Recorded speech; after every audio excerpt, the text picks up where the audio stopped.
gaasipaneeli, mis siis saab, kui tuult ei ole või kui tuult on nii palju ja parasjagu elektrit toodetakse palju, aga tarbijaid palju ei ole?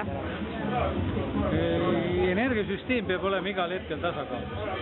Ja mida rohkem energiasüsteemi lülitame muutuva iseloomuga tarbimist ja tootmist, seda rohkem on vaja energiasüsteemis tasakaalustada.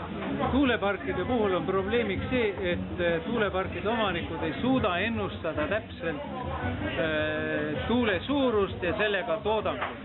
Ja tihti tekib probleem, et tuulepargid toodavad rohkem energiat, kui lubatud turul on, või toodavad vähem energiat, kui turule lubatud on. Ja selleks, et energiasüsteem tasakaalus oleks, on vaja balansseerida energiasüsteemi ja selleks kasutame ära pumpüdraakumulatsioonijaam, mille töötamise põhimõte on väga lihtne.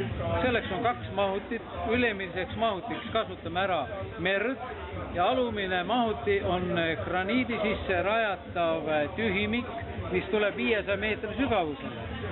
Ja elektri tootmiseks laseme merest vee läbi turbiini alumisse mahutisse ja võime toota 500 megavatti võimsusega 12 tunni jooksul elektrit, millega suudame süsteemis siis puudujäävat energiat toota.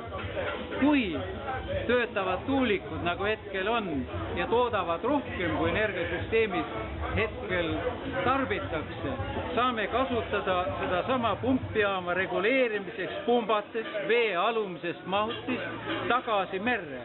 Selleks pumpamiseks kasutame sama turbiini, mis siis töötab sellel hetkel pumbarežiimis.